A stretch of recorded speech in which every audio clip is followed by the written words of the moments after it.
Says, good night over there on YouTube. Good night and welcome to Mindful Live 179. I am your host Nathan Springer. Thank you for being here. It is the 31st of January. The 100 days of January have come to an end. It's the last day of January. People told me at the beginning of the year that we will never see such a thing. January has an infinite number of days. It's like a tangent. The tangent always seems like it's coming close, but when you zoom in a little closer, it's always just that much more to go. But here we are, end of January, last day of January. I hope all of you survived. I suppose if you are looking at the live, you have survived, unless you're looking at this from beyond the grave. In such a case, well done on your Wi-Fi service or whichever data provider you have. Give us some connections and them. This evening, we're talking about a case in Trinidad and Tobago. A case that gathered a lot of public attention because it was a very high profile case.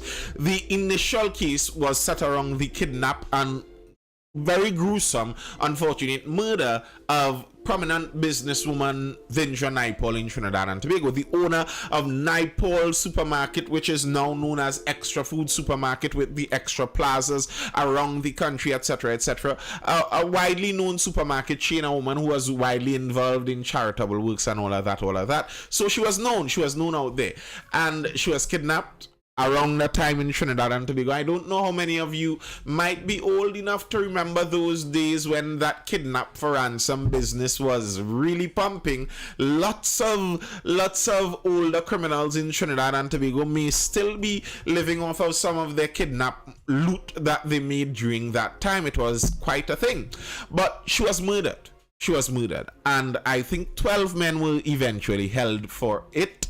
9 of them being acquitted of the crime found innocent, I believe, in 2016.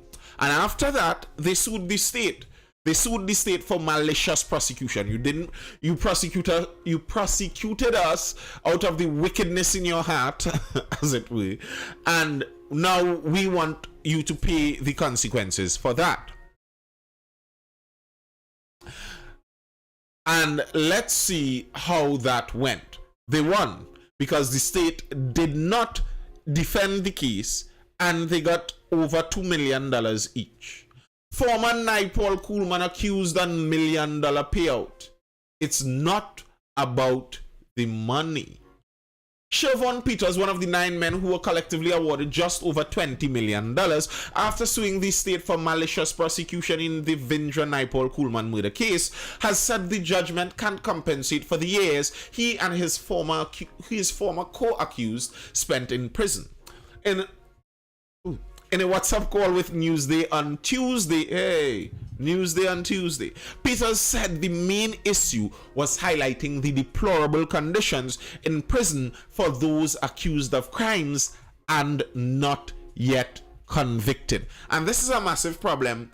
This is a massive problem in Trinidad and Tobago, where we have a large contingent of men, mostly by vast majority men, young men, sitting in cells who have not been convicted of a crime. And bear in mind, according to our legal system, it's supposed to be that if you are not convicted of a crime, you are supposed to be seen as innocent, supposedly. So you are having all of these people who legally are innocent sitting in cells deprived of their freedom while they are supposed to be seen as innocent. And in this case, where ultimately they are found innocent, the case cannot be proven to show that they are guilty, then you would have had them sitting there for maybe a decade as innocent men. Like, if you imagine that, you must understand, like, I understand why a payout makes sense there. We spoke about that at length yesterday, Stefan Ramuta. I think it was an abuse of power, at least from the information there so far. But yeah, I could understand why legally there should be a payout there. If I sit in prison for 10 years, and in jail for 10 years, in remand for 10 years, then you find me innocent of the crime that you accused me of, I think you should pay me for the time that you deprived me of my freedom.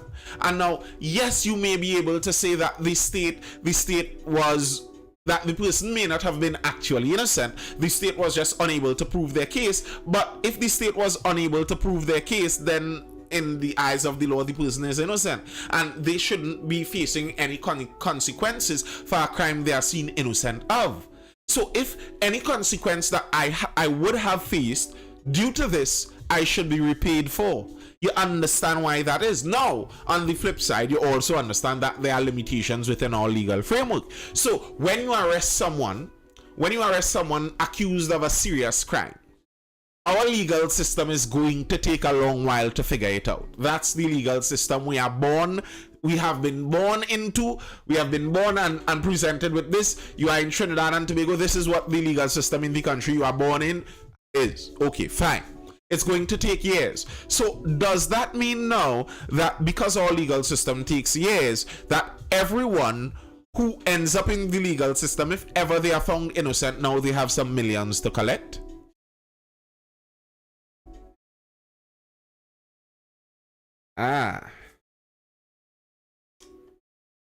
All right. 20 million. This is the guy, the former accused. $20 million between 9 men is no set of money. That can compare to what we went through. Now, I will say those two sentences are two different sentences that I will take on two different values. Like, okay. Saying $20 million between 9 men is no set of money. So, hard pass, I disagree there. I think that is a set of money. Between 9 men, $2.1 million per man. So, let's not get ahead of ourselves. That's a lot of money. Any way you cut it, that's good money. You're getting good money. Good bit of money there. Like, come on now. But, on the other hand, when he says that can't compare to what we went through, that part might be true.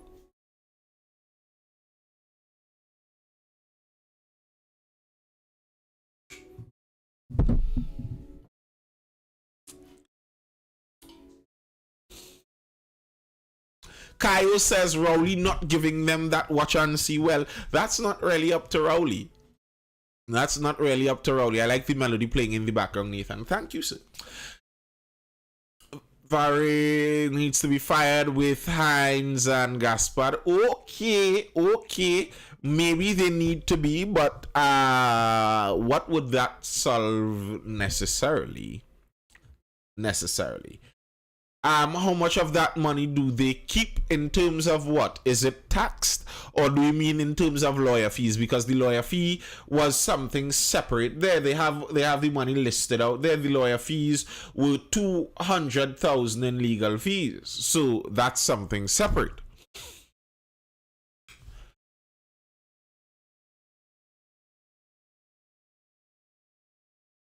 The state failed to put up a defense against the claim, which Acting Attorney General Stuart Young said will be investigated. In July 2021, Justice Joanne Charles entered judgment in favor of the men, and sent the matter to a master for assessment. During the assessment, the attorneys called clinical psychologists who, as their expert witness, testified to the mental anguish the men suffered while in custody. She testified that the prison conditions included overcrowding, poor ventilation, poor lighting, poor diet, inhumane prison transport, lack of airing, poor sleeping conditions, lack of medical attention, and unsanitary cells. Now, the thing is, I don't deny that all of that may very well be true. But if that is grounds for granting a payment to the prisoners, and all prisoners inside of our prison system facing those consequences, so is it going to be that all prisoners are deserving of a payoff here? Because if you're saying that this was malicious to these men, if you're saying that it was malicious to these men, it was inhumane to these men, it was unfair to these men, it was illegal to these men, then how could it be okay for all the other thousands of prisoners inside of the system?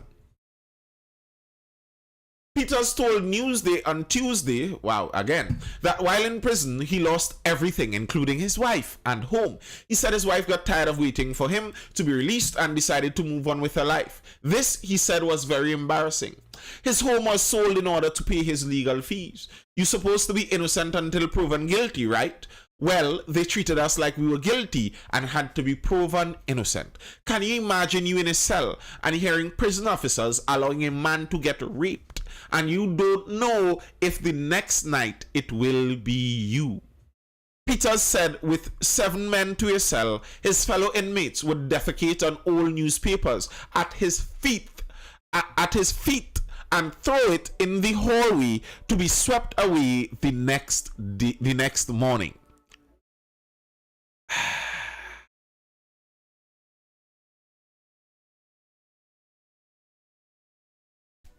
Now, the thing is, as I was just saying again, I do believe these conditions are inhumane.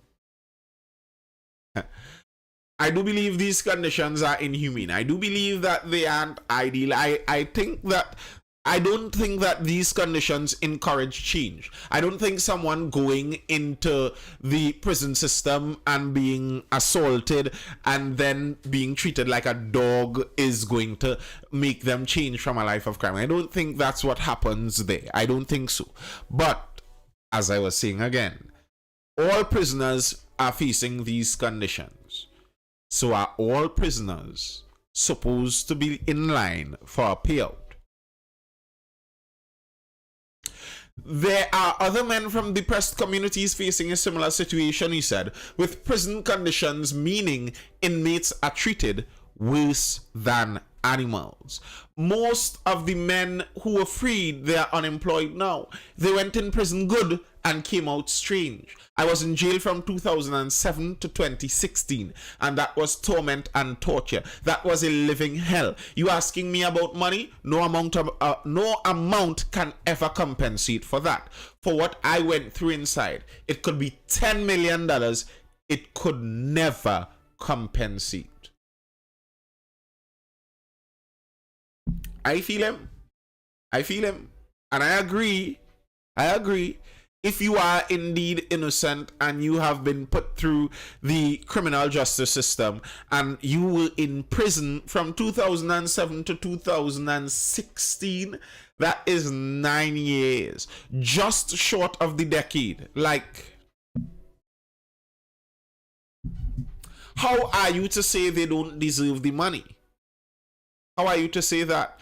And maybe that's why the state didn't mount a defense. I know the the current acting attorney general is saying that they are going to launch an investigation. Why didn't the state file a defense? Young orders investigation. Acting attorney general and minister of legal affairs Stuart R. Young MP has ordered an investigation into the circumstances, etc., etc., etc., etc., etc. Now, I also find it very curious that the main Attorney General just happened to not be in the country when this bit of firestorm hit the airwaves, hit the news. He wasn't here, so this was all on Mr. Acting Attorney General to deal with. So I suppose whenever this investigation is concluded, we'll find out what the result of that is, what they come up with. But I don't know. I would like to see, just as much as it's weird to hear that the state has to pay out over $20 million, I also would like to see how the state would defend this. Like, okay, you're saying you shouldn't pay out the $20 million. I would be glad for the state not to pay out $20 million on something they did. Okay, fine. But how are you going to defend that? How are you going to say, well, yes, okay, did you arrest these men? Yes, we arrested these men. Did you charge them with murder? Yes, we charged them with murder. Did they spend 9 years in jail? Yes, they spent 9 years in jail. Did you find them innocent? Yes, we found them innocent. So they should not have spent 9 years in jail. No, they should not have spent 9 years in jail. Were they abused in jail? Yes, they were abused in jail. I am not sure how are you going to defend that. Like, are you going to say that the accusations of abuse in jail are lies? Are you going to say that the men are indeed guilty of the crime? Well, then in that case, they shouldn't have been found innocent, and you should be appealing that ruling, going straight to the Privy Council to try and make sure they're guilty. Like, I'm just not sure how the government would even go about defending something like this. I'm not sure how they would go about defending something like this. And you know, this is a regular point that I make when I'm talking about legal issues. When we're talking about what we want the government to do, we always must consider that very often, in terms of helping us, what we ask the government to do to help us oftentimes just gives the government more power, which on another side could hinder some. So people want the government to do something about murders. The government now grabs people off of the streets without well finishing the cases and tries to prosecute them. The government wants to be very serious about murders. So people are like, no, don't grant bail to the murder accused. So then you are accusing someone of murder, and during the whole time when the case is being tried, they cannot leave the jail. They cannot access bail. You're understanding the line that you're going down here. And I've seen people talk about that recently with the bail cases that was changed, where it was said that the parliament doesn't have the authority to say that no murder accused can access bail. That's up to the judges. Recently, when that was brought up, many people were like, what is this? No. We want it to be that all accused of murder must never be granted bail. And okay, maybe that's what you want, but then maybe if that's the case, we would have a lot of cases like this in the end, when someone after 9 years of being on trial for murder without being able to access bail is then found innocent. They turn around and sue the state, and I will recommend to them to sue the state. Like, listen, if you spent 9 years in jail after being innocent, so please sue the state. You deserve to win some money for that. Even if the state argued that they built their cases based on the evidence available, it would have been better. The no defense is an indictment on the state, and the AG investigation is comical. Yeah, the no defense is interesting. The no defense is very interesting, because the no defense makes it question, well, then why did you prosecute the men in the first place? If you aren't willing to defend prosecuting the men, then you should not have prosecuted the men. You know, that's the defense that the state has to give there is an interesting one. I could understand why someone might purposefully not want to render a defense in that case. I could understand that. Now, they would have to answer for that too, but I could understand why they would want to avoid everything there. That case seems like a mess. And now, at the end of all of this, the family doesn't get that closure, because the actual guilty parties, because the reality is, bear in mind, the reality is, someone kidnapped the woman, someone murdered the woman, someone got rid of her body. That is true. So, whoever those murderers are free. So we freed, the murderers are free. We paid out the people we accused after torturing them for 9 years. What was the benefit of it all? Judd Mohammed says it starts from the arrest. Maybe it does. Maybe it does.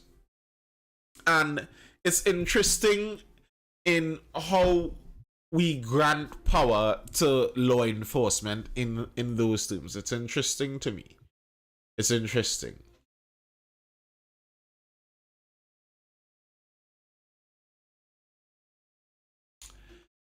Yeah. All right, let's make a little turn over to politics here in Trinidad and Tobago. Politics is always fun. That murder. Sir, I don't know that. I don't know that. Now, even if it was an inside job, that will just mean more people are involved. So, either way, the murderers are free. Either way.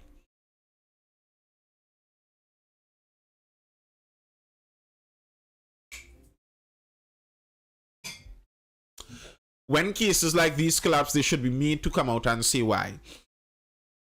I kind of agree with you in a sense, Tony the ambassador, because if that is done, if they are made to come out and say why, what we recognize is that actually very often, when cases like these collapse, very often you read the evidence and sometimes it's not that the accused were obviously innocent, but sometimes it's just on a technicality that they can't prove this, or they ran out of time for this, or a witness recanted this, or there was a discrepancy here or a discrepancy there.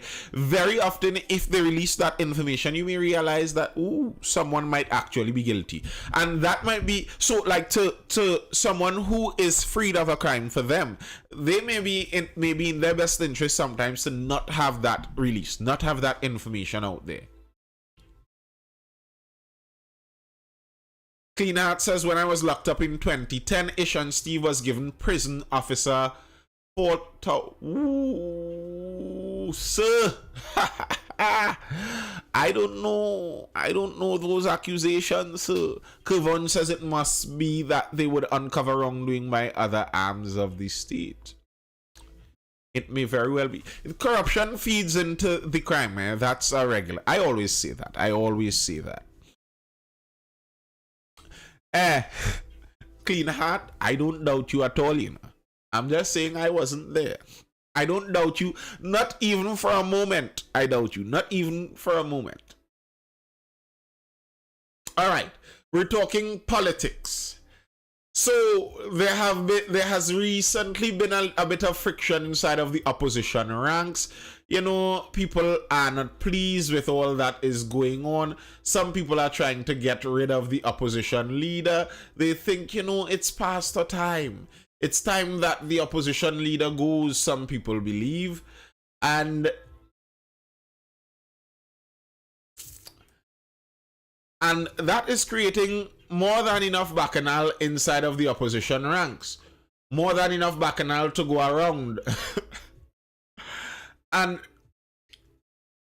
the opposition leader recently came out, let the young people take over Trinidad. I don't know if the young people taking over Trinidad will be beneficial to Trinidad. That's not necessarily true. Like, I am not of the belief, like, if we just pass out the old people and only young people take over, that suddenly things are going to get better. I don't believe that at all. Tanti Cams could do with a vacation with her grandkids and fam. You're saying that, but Tanti Cams says, I feel like Hulk. Ha! Ha! Kamala shows of UNC's strength and hers. I feel like Hulk. Amidst concerns from within her membership about her leadership and suggestions that the party was at its weakest and she must go, opposition leader Kamala Persad-Bissessar maintained that she and her party were at their strongest. Now, Mrs. Persad-Bissessar, I could understand from your view, sorry, you might say that the party might not be at its weakest. Okay, fine. I could give you that. Funny, Shy. Funny. But to say the party is at its strongest, I think is... Come on, like that one is obviously untrue. You're in opposition right now. Like, how could you consider that the party is at its strongest? That's demonstrably, obviously untrue. Raising a closed fist in the air, she asserted before members of the party's National Congress at Couva Multipurpose Hall on Sunday evening, I feel like Hulk. I am strong and ready to take on all comers. Waxing religious, she quoted from the book of Psalms. Yea, though we walk in the valley of the shadow of death, we shall fear no evil, she told detractors. Get thee behind me, Satan. Wow. She said she was not selected, but elected by the people. Sorry. Who were her real bosses to lead the party? You gave me my votes by the thousands, and lead we will, right into victory. Whenever elections are called, we are not a one-woman team. We are a team of many, of great talent. All right. Addressing concerns about her health, she asked, was it the UNC leader who got COVID 5 times? Was it the leader of the UNC who disappeared for over a month on a medical trip abroad? Don't worry about me. I feel good. I feel like Hulk. Assuring that the UNC is a democratic party and not a cult. She trained her guns on the naysayers, saying there was a difference between constructive criticism and insults. She said she would not allow anyone to insult her membership and party and would stand up in its defense. Pointing out the UNC was a democratic institution and not a cult like others, she knocked those who spoke of the party being taken over by a black caucus and the now defunct NAR. This is Kamala Prasad Bisasa speaking. Now listen to all of this. TMPA, good night. TMPA, good night. Good night. Listen to all of this clearly, what she's saying here. I did not know we had a black caucus in the party. We represent all the colors of the rainbow. I am proud of all the black people in the party. She said, telling a story of her first encounter with racism when she was 16 years old and went to England to study. She said she attempted to hold an English woman when the woman screamed at her not to touch her. That was my first encounter with racism, she said, telling her audience that I discovered something. If you are not white, you are black. We are all black. All of us. Black together. We are one people. She said her party was all encompassing and diverse. We are one family. It does not matter the color of skin or texture of the hair. We have one purpose. One united UNC family. Okay. Good night, Kendall Felix. Good night, good night. Now, why would people be talking about a black caucus inside of the UNC? If you're wondering about what is a black caucus and all of that kind of thing, that's like just a group, a black group seeking a black interest inside of that. Now, there was that very interesting thing that happened at that very same event in Cuba. Pundit considers his legal options. Pundit Donny Samlal, who says he was bullied and chased from the United National National Congress in Cuba on Sunday, will be seeking legal advice on the way he was treated by party supporters at the event. Samlal claimed he was manhandled by UNC members and underwent medical examination yesterday. And although he had not filed a police report, last evening Samlal said he was considering his options.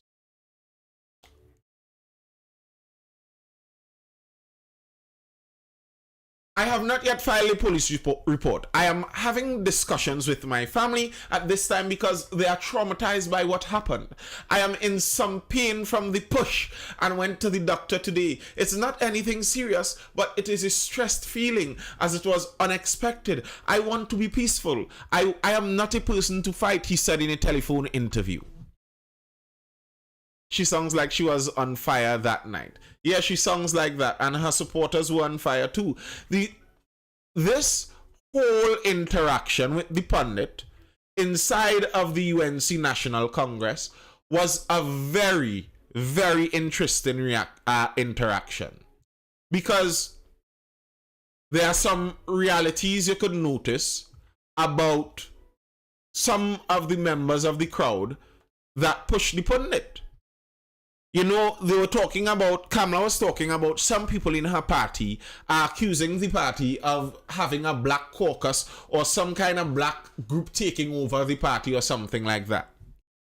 I am looking at the video here. If you're watching this on my YouTube channel, you'd be able to see that. If you are not, my apologies. My apologies. You won't see it there, but it's showing on my YouTube channel over on Nathan Springer over there on YouTube. If you are streaming it there, you'll be able to catch the video. I'm going to play the video there. With that bit of interaction, you will be able to see the interaction that occurred. When I play the video, I want you to, for those of you who would be able to see the video and repeat or something like that, or those of you who saw the video previously, notice something about the people who are shoving the man. Notice something about who they are what they look like, if you will.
For those of you who can't tell what I'm saying because you aren't looking at the video, in the video, the pundit is there giving an interview to some personnel from the media. And then two men, well, actually three men, rushing to stop him from doing the interview, push him out of the way, get in between him and the media cameras, clap away the media, then shoo him away, tell him get out from here, etc., etc. The thing is, all three men who did that were of African descent. They were Afro-Trinidadians. And we know in Trinidad and Tobago the reality of our politics and of the racial interactions in Trinidad and Tobago. We know the reality of it. We don't have to act like we don't understand and we don't know how it goes. That is a very interesting occurrence. And I think that kind of occurrence only works against Mrs. Prasad Bisesa and her team. That only works against her. Because from the UNC side, the UNC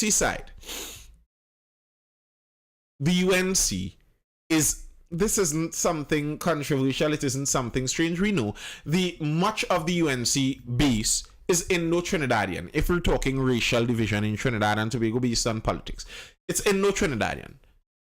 The man who was shoved is a pundit who is making the case for ex-Caroni workers. Listen.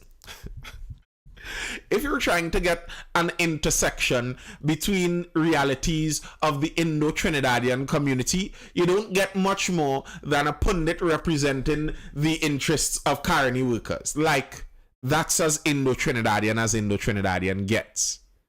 And you have some Afro-Trinidadian men who, an accusation in the chat here saying these men are from Beetham, etc., etc. I don't know that. But they're clearly Afro-Trinidadian men. There isn't any shade of question there. Come in and shove him from making a point about the UNC party. From UNC faithfuls, that's not going to look good. And that, I think, is what Kamala Prasad Bisesa was addressing when she was talking about all of us are black. Once you're not white, you're black. And she doesn't know what people are talking about with the black caucus inside of the...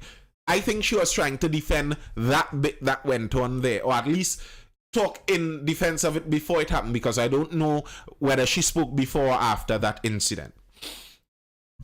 From the non-UNC faithful side, if you have some people who are pro-Afro, pro-black, more on that side of things, do you think they are going to look at it as a good look that the party that represents more Indo-Trinidadians has as their enforcers, for one group, the afros, that's not going to look at good on the pro-black side. So you're losing people who are looking at this for some pro-black reason. So yeah, you have a mixture of races in your party, but it's not going to lead towards people, it's not going to lead encouragingly to people who see things from a more pro-black view, and it's not going to lead encouragingly to people who see things from a more pro-Indian view, and it's not going to lead encouragingly for people who want to see unity either. I don't know who is going to look at that bit of interaction and think, yes, that party looks solid. That's the party I want to get involved with. Like, I don't know who is going to look at that and think that, no, it's not going to happen. No way does that work out for the benefit. Like, I don't understand if a lot of the older generation seem like they don't get how social media works, how videos work, how going viral works. Like, what did they think was going to happen? A man is doing a media interview with cameras running, and you're running to stop that. What do you think is going to happen? How is that going to look? Do you think it's going to look like he is the bad one or you're the bad one? Is this from Game of Thrones? The little short Lannister guy said I think cutting out a guy's tongue doesn't prove that he's a liar, it just proves that you're afraid of what he has to say.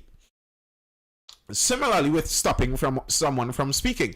Stopping someone from speaking doesn't make them seem like a liar. It just makes you seem like you're afraid of what they have to say. You know, like I think about that as someone was asking, even about the police officer, the inspector in Port of Spain. Like, what did Big Man think was going to happen? How did he think that was going to end? What did he think was going to be the conclusion of that matter? You are going to get away with manhandling a female traffic warden in the busiest street in our capital city and just get away with it? Like, do you think that's what's going to happen there? Like, don't you understand how social media is? Don't you understand that these things are going to be seen by thousands of people, maybe even millions of people within minutes, within hours? It's going to be very wide. How do you expect this to end? How are the optics of this going to turn out for you? Kendall Felix says they say they're activists. Well, I suppose that's obviously what they are. And it should be noted that they were not reprimanded. Like, it's not difficult for the Kamala side of the United National Congress to see that these men don't represent what we do and we distance ourselves from these men, etc., etc., etc. But sometimes I wonder, like things like that, if there is indeed a distance, how very often we hear about people being involved in criminal activities and being hired to look out for politicians. Like, if you look at the video, one of the guys in the background, I noted, had one of those Rasta color tie bands that at one point in time in Trinidad and Tobago was associated with a kind of gang. At one point in time. Good day, Junior Robbie. Be whatever as it may, he had one around his neck. So you're wondering how much of that might be purposeful interaction where, like, do you think if these men indeed are Beetham residents or from the north of Trinidad and Tobago, do you think that they're going down there to Central just because they believe in the political policies of the United National Congress? Or might there be another reason? And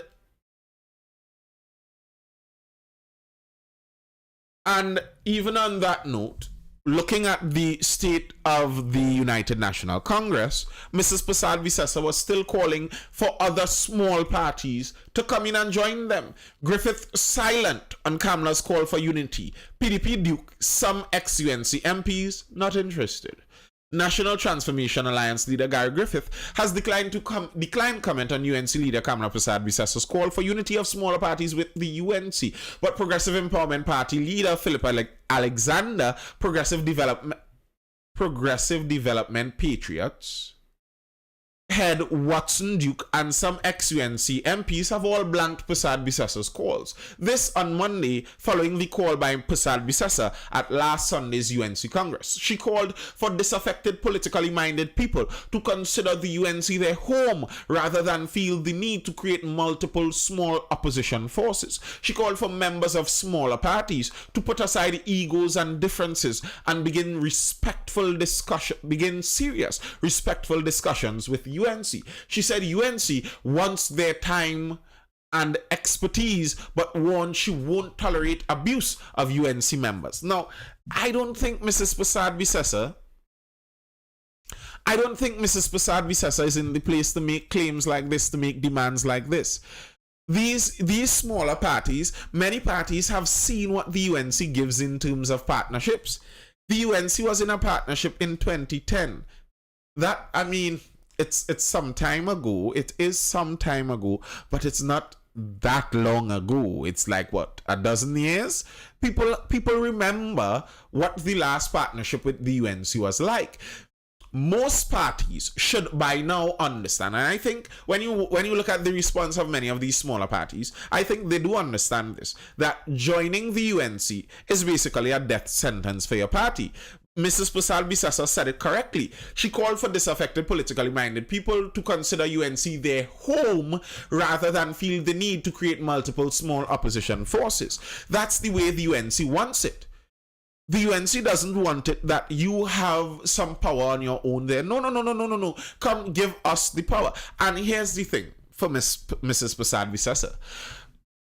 If you want people to come in under you, they already see what you gave with the last partnership, how much of a leader you were, how when it all crumbled, you still held on to power. You never removed yourself from power. It seems like you are the opposite person. What is the scene, RL? It seems like you may be the opposite person for running a partnership. You aren't good on that partnership business. You know, there isn't much of the power sharing and sharing of the portfolios in this. It's partners joining under UNC. Then that's not really a partnership, is it? You're just saying that they should fold up and join you. I don't think many people would be okay with that. But I saw a good question coming out from the opposition nonetheless recently. A good question on the appointment of the possible appointment of the new commissioner of police, who we are hearing very likely may be Erla Christopher, I believe is her name, where the UNC has a few questions on the nature of this appointment. RL says UNC was just a regime that spent money with no plan of earning it back. Kendall Felix says they say it was Jack Warner who brought the partnership together. And I kind of believe that. I look at the present UNC and I don't think they have the caliber of people to even do what they did back in 2010, because that does take some logistical ability. Those things don't just happen, Those things don't just happen. There are people who have to be good at power broking, people who have to be good at negotiating to be able to pull this together. I don't see Mrs. Prasad Bissasa as being that skilled in that realm. Personally, that's my opinion. I don't think she is. And as I regularly say, I don't think Mrs. Prasad Bissasa has much appeal outside of the very strong UNC base. I think in the UNC base, she is home. She has a very strong support there. But outside of that, slim to none. Lucia says UNC destroyed the COP. Unfortunately, I regularly say that. I've said that in previous lives. UNC made the COP, the cop into the corpse. They destroyed the COP. But UNC facilitated COP destroying themselves. I would say that the leadership of one attorney, Mr. PR of the COP, in the partnership, I'd say he destroyed the COP. He was supposed to leave the partnership. If the COP joined the partnership in 2010, they won that election. By the time 2011, when the writing was on the wall about the corruption inside of the partnership, the COP pulled apart and made much ado of it. They were like, listen, We cannot stand this corruption. We rather go alone and leave the government than attempt to facilitate this corrupt regime. And the COP did that. Then come the next election, the COP would have had some kind of gravitas to go up by themselves. Right now, the COP is a sad shell of their former self. I think the PEP stands a much higher chance of getting way more votes for every following election than the COP. The COP doesn't have much hope. Warner get thrown out and re-elected himself with his own money. Man is a G. Warner got thrown out because of criminal charges. So he may be literally a G. Literally. Kendall Felix says, I believe Kamala have a heart, but there are a lot of people in our party who will undermine her. I think everyone has a heart. That's how we beat blood. That's how we get blood about our body. I don't know about Mrs. Prasad Bissasa's heart in terms of how caring she is and all of that. I understand that's the narrative that is given for her. I am not going to speak on that. But I do think that politically her time has passed. Does Gary Griffith's party have a chance of winning? No. If PR demonstrated some backbone, they would have survived. Correct. Kendall Felix says they let her throw out Warner. I think you're not remembering that. Like, I understood why Mr. Warner was upset with the UNC, but at the same time, what did he expect them to do? The United States wanted him for criminal charges. How are you going to keep the man inside of your cabinet governing the country? The United States didn't want us to do a deal with Venezuela, and we had to wait till the United States, till Daddy US, till Daddy America gave us permission before we went and did a deal with Venezuela. That's a deal, gas, with Venezuela buying some gas. Much more for someone the US wants on criminal charges being inside of your government. Like, I think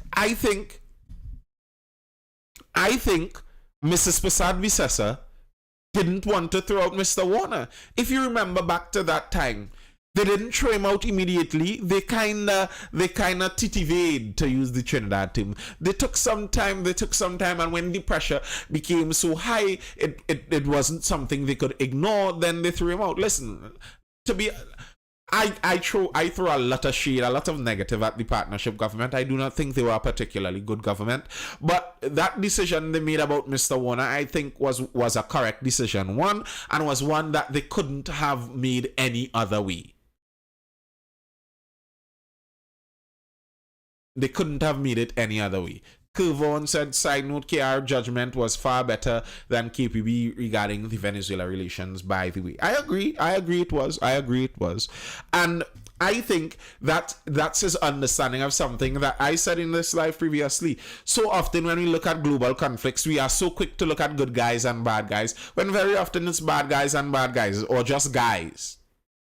So, in dealing with Venezuela, we're not dealing with them based on what the US says about who they are. Well, we have to function within the US law and the US policies because they're the guy with the biggest stick. That's just the reality. That's the reality of the world. We have to listen to the guy with the biggest stick, the biggest guns, so be it.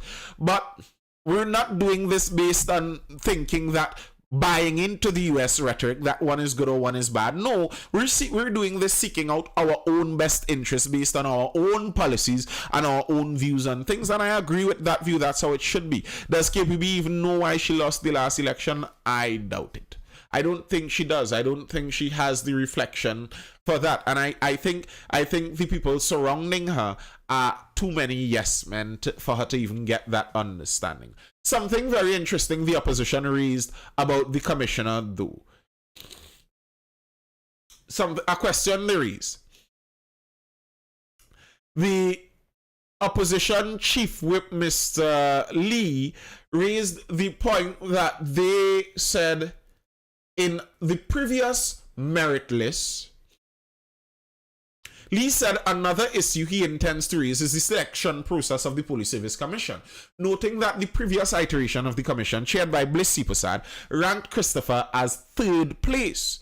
Sipasad resigned as chairman of the PSC in September of 2021. So, what Mr. Lee is saying here, what Dr. Lee is saying here, is the previous Police Service Commission, when they did their list ranking, they ranked the same Miss Christopher at third place. And they ranked Mr. Griffith in number 1 position. So what Dr. Lee is asking here is, what is the criteria the Police Service Commission uses to do this ranking? Because if both commissions use the same criteria and they have the same persons on the list, how come the last commission had Miss Christopher at third place with Mr. Griffith at first, but this commission has Miss Christopher in first place and Mr. Griffith, well, obviously he isn't first. What is the criteria used? And yes, Kevon, I think that is a very fair question, because when I read this, I was like, that is a very good point. Basically here, I think it's likely one of 3 possibilities we're looking at here. You're saying either the first PSC, the Bliss Sipasad chairman PSC, either they did the process wrong when they ranked Mr. Griffith first and Miss Christopher third, or this current PSC, they're currently doing the process wrong when they're ranking Miss Christopher first and Mr. Griffith not first, or each PSC has a lot of latitude in their ranking, and the adjudication of who to be commissioner isn't an objective standard, but basically subjective based on the whims of whoever is the current PSC. And if it's subjective, a subjective whim based on the whims. If it's subjective based on the whims of whoever is the current PSC, then you're going to see that, well, maybe who appoints the PSC then has a lot of control over the commissioner, because it's not based on a standard thing, it's just based on what they feel. So then the president basically gets to appoint that commissioner because she appoints the commission. But then you'll see that the government gets to appoint the president, who gets to appoint the commission, who gets to appoint the commissioner. So is it that the commissioner is just appointed by the government and is a tool of the government in that sense?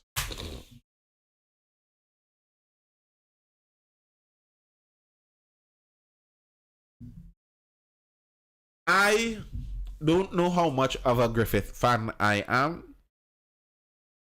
If you're asking me if I would choose between him and someone else, that's a different question. As for the job itself, I think Mr. Griffith was doing an alright job. I think he had too much of the Beetlejuice syndrome, as I called it, where anytime anyone mentioned his name 3 times, like Beetlejuice, Beetlejuice, Beetlejuice, Beetlejuice, bam, he appears, double G, bam, he appears.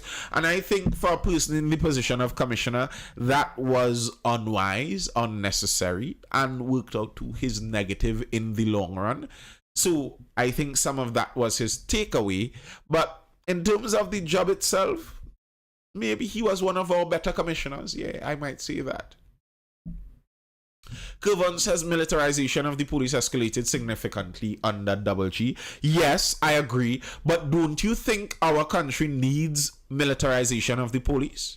Like, I understand people who say about the social issues and that in order to solve crime, you need that social side and to solve the social issues. I agree.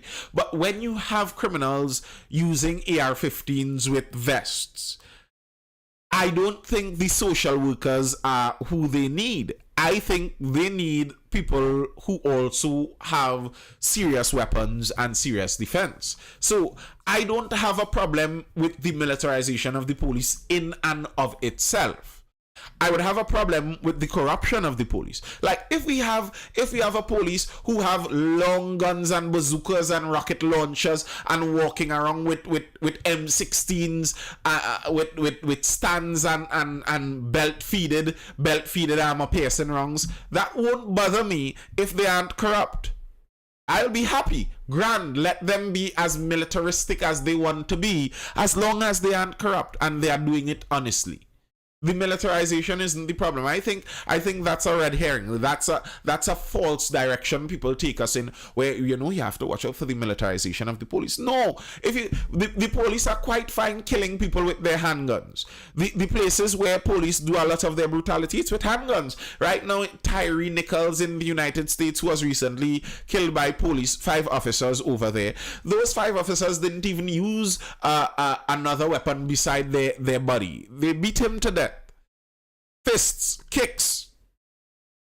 So I don't think I have too much of a problem with the militarization in and of itself.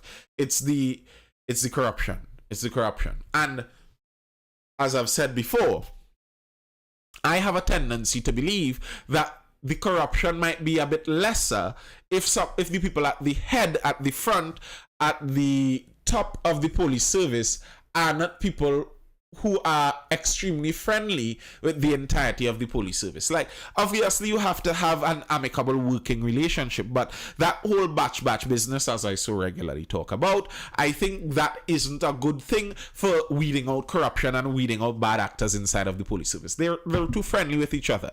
You don't want that kind of relationship, I think, inside there. You don't want that. All right. The final thing we're talking about this evening is a video I have to be dropped. A video I'm going to drop tomorrow. The next in my conversation series, a conversation I had with the CEO of the Trinidad and Tobago Manufacturers Association. They are off right now. They left with a large contingent. I believe 41 people took off to Grenada for a meeting. They're going to have their trade meeting.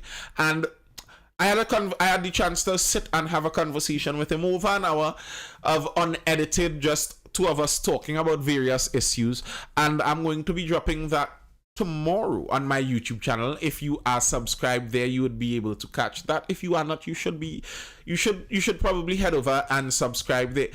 Some of the things we spoke about cover a lot of the modern issues in Trinidad and Tobago that we are facing, a lot of the issues that are causing the price increases, asking why prices are the way they are, what are ways to bring it back, etc. June Ruby says TNT gone too far, so bring back Gary.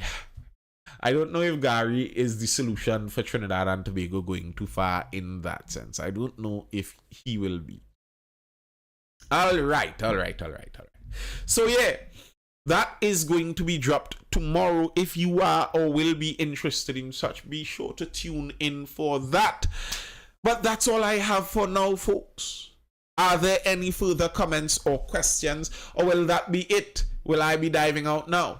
We are on tomorrow for the next Mindful Live, which is tomorrow, Wednesday. Wednesday, we do the Tobago Day, where we talk Tobago issues. There is news coming out of Tobago, so yeah, we'll be there to be talking about the Tobago issues on a Wednesday tomorrow. So be sure to tune in tomorrow if you would like that. I will say new party with the will to break corruption.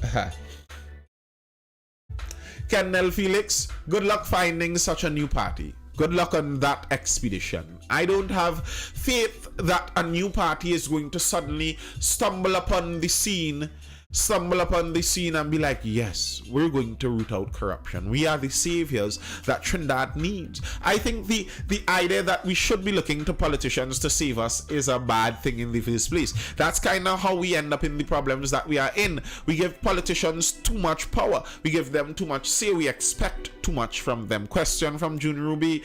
You want to share about the off-duty officer, or you comment on it already? I commented on that since yesterday, but I don't mind sharing again about it. I think that off-duty officer, my view on the majority of that situation is I think that situation is symptomatic of the relationship these citizens have with the traffic wardens and with the police officers. It shows both sides of it. It's just that now they bounce up to each other.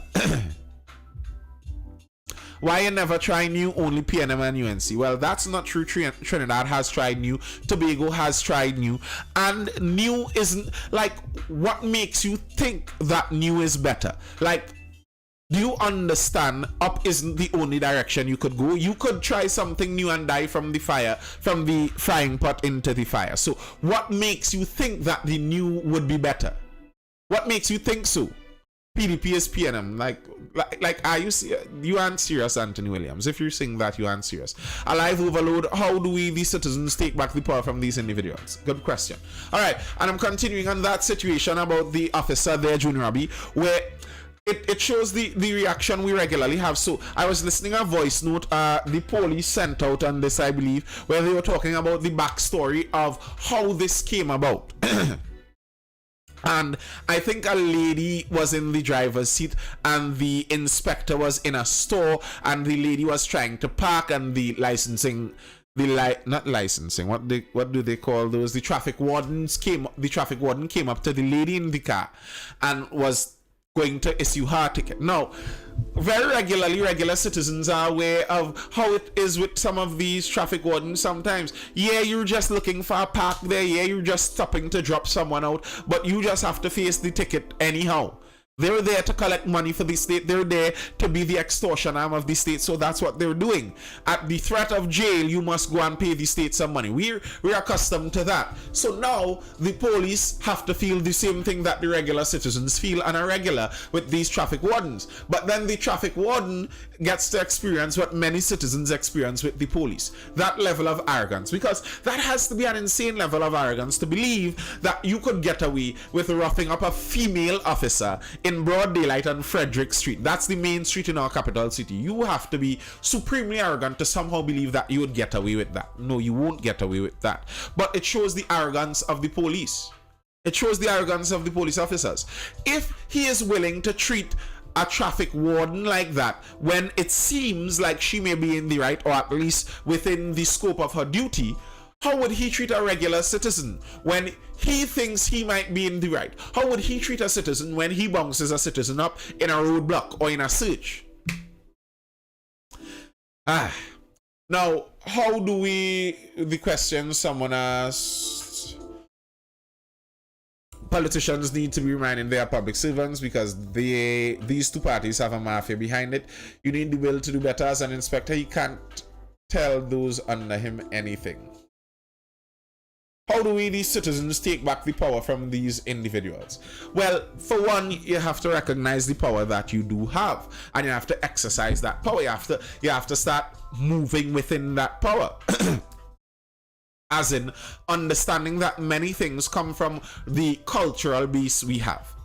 Police are representative of the Trinidadian culture. So if you are a participant in the corruption of the Trinidad culture, then you help propagate that same culture that is creating the corrupt police and the corrupt politicians. So you want to know what you do? Don't be a corrupt person. Don't be a corrupt participant in the culture. That's one.